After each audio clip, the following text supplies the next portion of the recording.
Maksud ar-rahnu.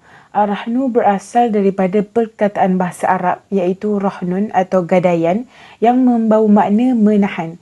Ar-rahnu merupakan sebuah kontrak yang mana sesuatu barang berharga dijadikan sebagai cagaran kepada hutang yang diberikan.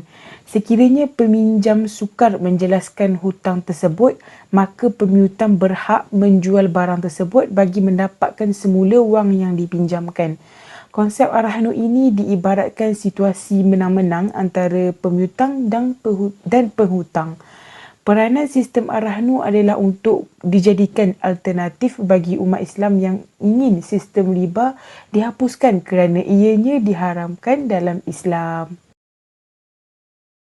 Ujrah bermaksud wang dan sebagainya yang dibayarkan sebagai balas jasa atau bayaran atas tenaga yang telah dicurahkan untuk mengerjakan sesuatu.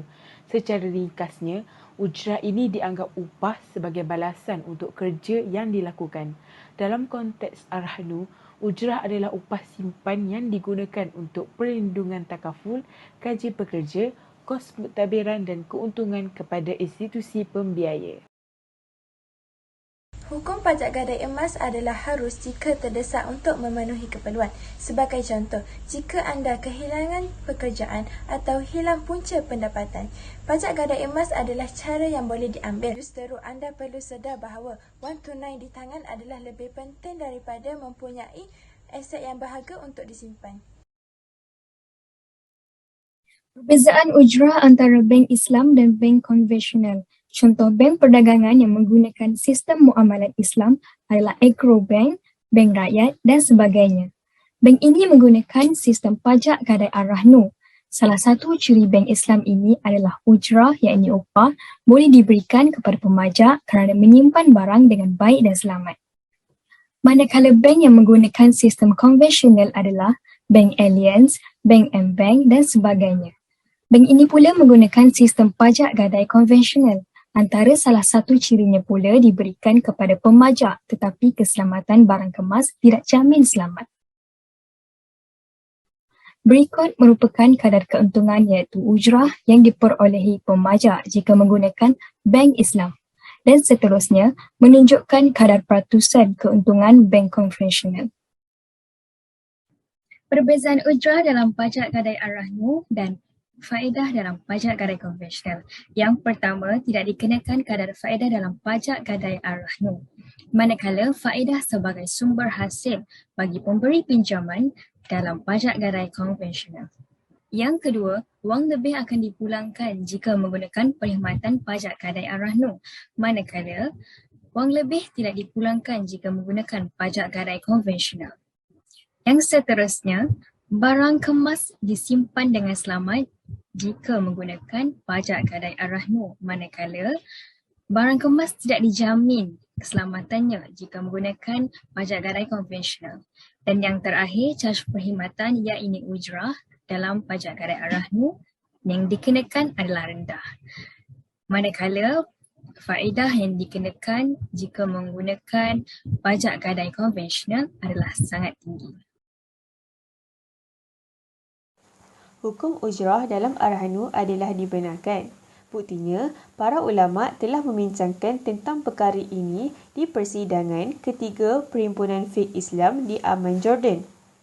Majoriti ulama berpendapat bahawa hukum ujrah ini adalah harus atau diperbolehkan dengan peringatan lebih baik tidak melaksanakannya.